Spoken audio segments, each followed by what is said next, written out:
What is going on, garden fans? Welcome back to the Permaculture Homestead. I am at the project site today and I'm going to do a full walking tour of this food forest. So buckle up, get ready for a bit longer video, but I promise it's going to be worth it. You are not going to see anything on YouTube quite like this.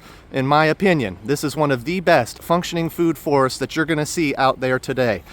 Things are densely packed, we are diverse back here, and this is truly starting to come into its own in its 8th year here. I'm starting today's tour at the top of the hill, a little bit different than usual. Usually I start at the bottom and work my way up. I'm going to do a top-down approach this visit. So here we go, garden fans. Things like our nut trees, this Chinese chestnut, are really starting to blow up and take their space in the upper canopy. This is certainly going to be one of the key features of most of our nut trees. The fruit trees next to it, like this plum, they're about topped out. That's not going to get much bigger, that fruit tree, but you got to imagine this Chinese chestnut growing another 15 to 20 feet before it's done. We've got things like hazelnuts over here acting as a really good wind break, kind of keeping wind from the top of the hill pushing down to the bottom of the hill. At this time of year, we've had a good amount of rain. Our seasonal ground covers are coming up and we're starting to chop and drop them back. You'll see that as we go through the food forest. We're starting to chop and drop our green material, and believe it or not, I just got a delivery of wood chips that's going to go down over this whole food forest. We are kind of preparing this place for some tours that we're going to be doing at the end of the month. This farm is part of the statewide South Carolina Agriculture and Art Tour. This is where local farmers open up their doors to the public and they can get tours of their farm sites. So we are definitely going to be one of the stops on this tour, and I'm glad the place is looking good. Here again, we are starting to chop and drop all of the ground cover, and you're probably going to see a pile of wood chips right over here that over the next 4 weeks is going to be dumped all throughout this food forest. So we're going to have a beautiful wood chip ground cover by the time the end of the month rolls around and the tours come through. So starting at the top and working my way down, garden fans, I'm just going to go patty by patty, and I'll tell you, we got 1, 2, 3, 4 swales dug on site with 4 patties that go down the hill. You'll see those trenches, these dug in areas where we are water harvesting to kind of water this food forest, and that's all we really do for watering. Our current ground cover is alpine strawberries that we have not chopped up, and they are littering the ground cover right now, flowering. And this is a great ground cover for us, these alpine strawberries. Some of them are already starting to come on.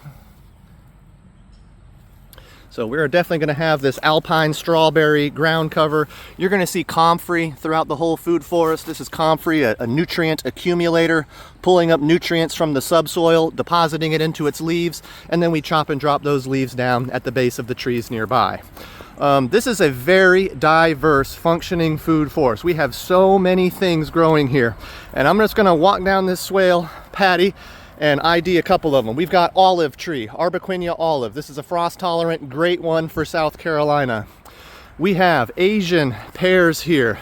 This is a pineapple Asian pear, set fruit, ready to grow. Every now and then this tree is kind of exposed to blight. This year it's doing good so far.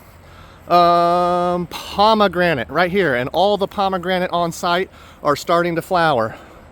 We have a lot of different varieties of pomegranate. I'd have to go to my chart to see which ones are which. Pecan or pecan, whatever your favorite saying is there, right here. And at the top of our hill, this top swale patty, we have most of our nut trees. So we've got pecans, we've got almonds, we've got Chinese chestnut, and we got hazelnuts. Right next to this pecan tree is one of our gummy berry, Elaeagnus multiflorea. These are edible berry producing, nitrogen fixing shrubs, and they have all flowered and are setting berries right now. Okay, right behind that we have a plum tree. This is an Ozark plum. In the thick of this food forest right here, we have one of our pollinating mulberries. I do believe this is a pollinator. This is a male tree. It does not set fruit, but it sets flower, and it helps pollinate some of the other mulberries we got in the food forest. As I look up, you're going to start to see this canopy getting formed from the plum trees, from the mulberry, and from the Chinese chestnut that I'm under right now. This Chinese chestnut is getting large. This is going to be a very big tree. It is definitely taking its rightful place in the land. The comfrey ground covers underneath it are not having any difficulty growing. They don't mind the little bit of dappled sunlight it gets throughout the day. Here we got some of the old Chinese chestnut husks still on the tree. This guy is definitely starting to catkin right now. Let me show you some of the catkins on the Chinese chestnut. So here's some of the pollinating parts that are going to be making new nuts. On the other side is one of our first hazelnut patches. And it's, you know, like I said, garden fans, this place is really starting to get thick and dense.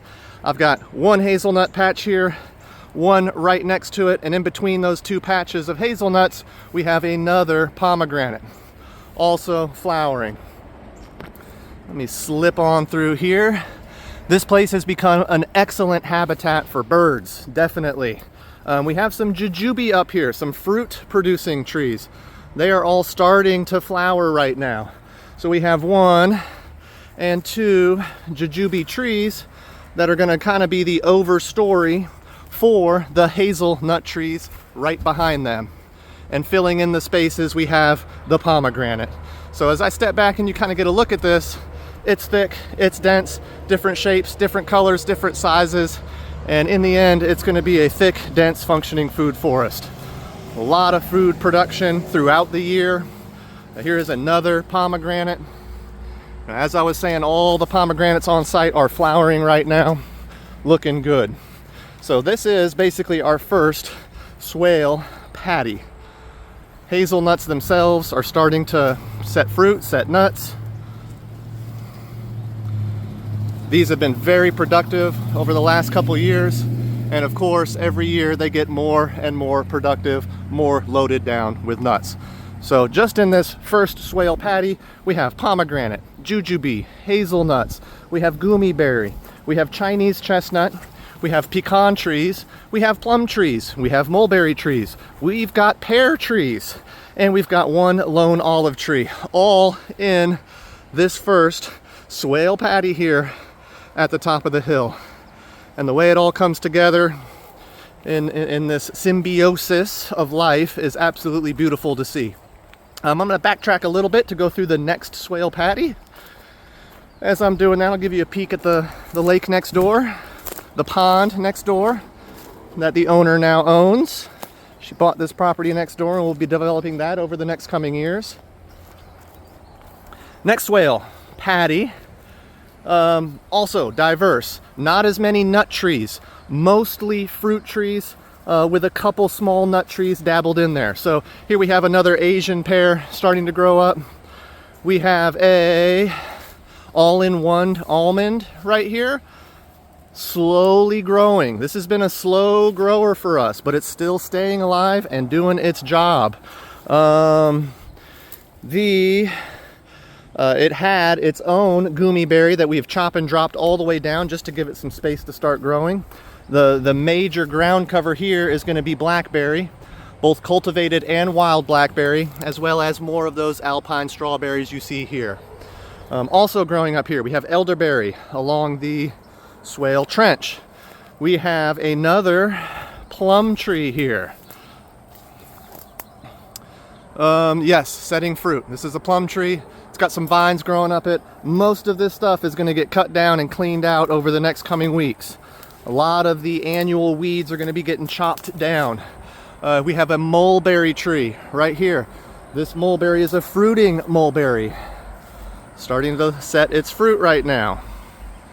And we have a bunch of different varieties of mulberry out here, garden fans. We got white mulberries, black mulberries, and we have red mulberries. Here is another mulberry tree I'm going to show you, black mulberry. This one is starting to set fruit. This one will be ready by the end of the month. So here again, a lot of different varieties of not just trees, but different cultivars of each tree that are going to fruit and flower at different times of the year. Here is a loquat tree. And over the past year, this thing has really started to blow up. Given enough time and weather, This thing will get up to 90 feet tall, about as tall as a nut tree. So it definitely has quite a bit of space around it. Very tropical looking shrub that I enjoy to see. Persimmon. We have 2 persimmons on site.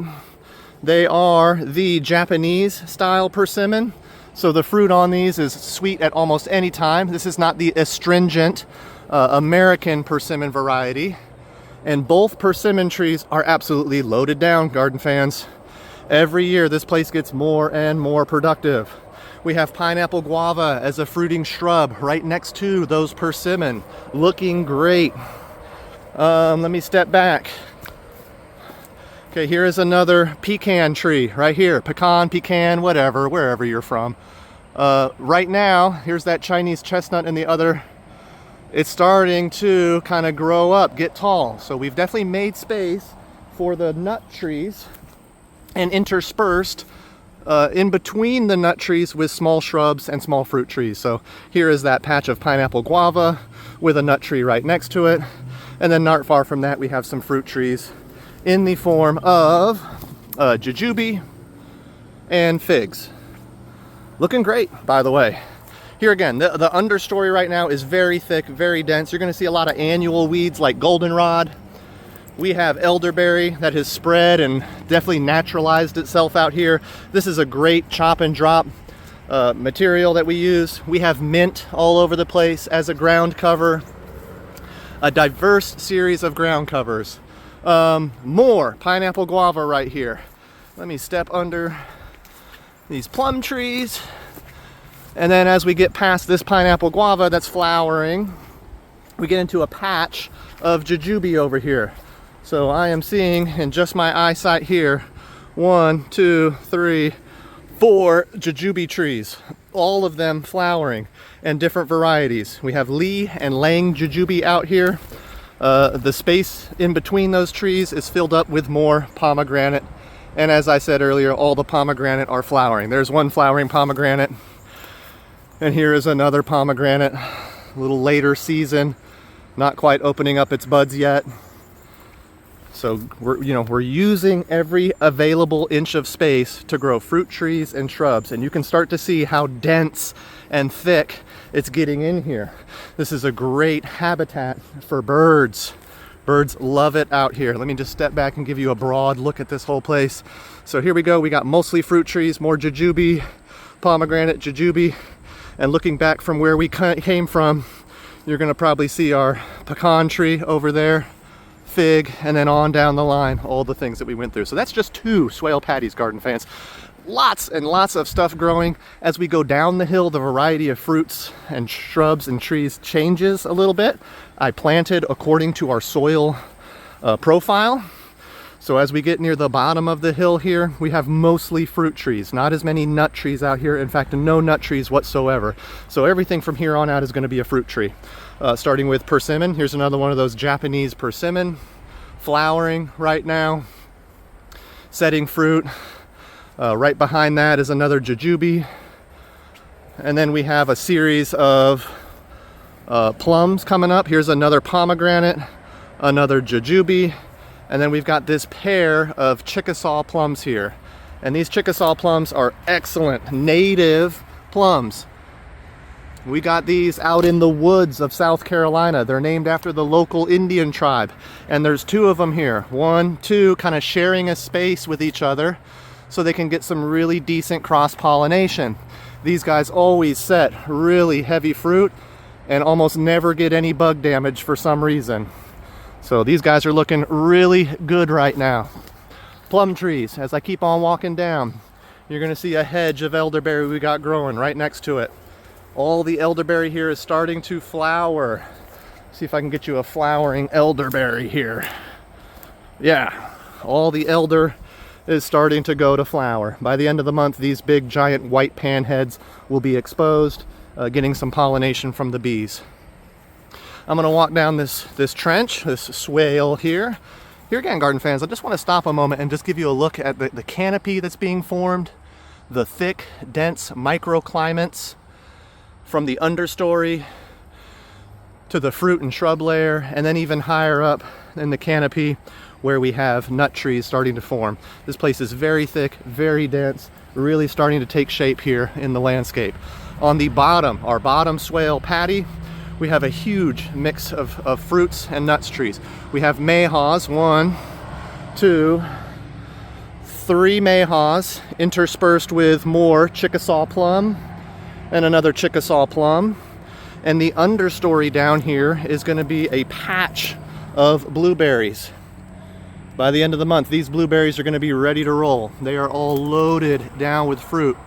Yeah, by the end of the month, this is going to be a great thing for people coming on tour to pick and eat and try out. But blueberry is the main understory shrub species for this entire swale patty.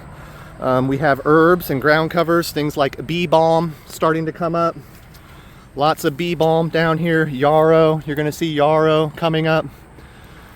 More wild blackberries starting to flower, interspersed with all these blueberries as a ground cover. And then one more step down. Let me just step through here and show you the last final swale that we got on site. This swale patty, the swale here was basically planted with the patty, with our blueberries, our mayhaws and plums. And then we have the swale mound where we have a series of figs growing, and all of the figs are fruiting at different times and different varieties. So we have figs on the swale mound. On the bottom side, we have pawpaws. And then to fill the gaps, once again, we have Elaeagnus multifloria, our edible nitrogen-producing shrub. This place is really starting to look thick. There's quite a bit of pruning, cleaning, and wood chipping that needs to happen to get this place looking good for tours coming up at the end of the month. If you are interested in seeing this food forest live, with me doing live walking tours, please check out the description below. I'm going to put a link to the South Carolina Agriculture and Art webpage where you will find this farm. And we are the weekend after Memorial Day. I do believe that's the 31st, but please don't quote me right now. Please check out the website for the Agriculture and Art Tour. You will see our stop on there. We are Lexington County. This is Locklairs Farm. And this place is really starting to blow up. If you hadn't come out and seen it yet, it's time. This is really starting to get mature. The pawpaw trees are all reaching a very good height, and they're of fruit-bearing age. Here you can see the pawpaws. I mean, loaded, absolutely loaded down. And I promise you, these pawpaws are not hurting by having these gumi interspersed with them. These gumi berry are beautiful support species for the pawpaws. And every year we chop and drop these gumi down to make space for the pawpaws to grow up. And you can kind of see that starting to happen. So anyway, garden fans, I appreciate y'all coming out and watching this long-winded tour of this place. There's so much to see, and I promise you I've only just scratched the surface right now. This place is getting thick, it's getting very dense. It's producing a lot more food, fruit, and nuts every single year. And I appreciate y'all coming out to watch the progress of it. If you're not already, please subscribe. That's what really helps us out. And if you could give this video a thumbs up, please like and share. And if you got any questions, please just ask. I appreciate y'all coming out once again, garden fans. See you in the next one. God bless.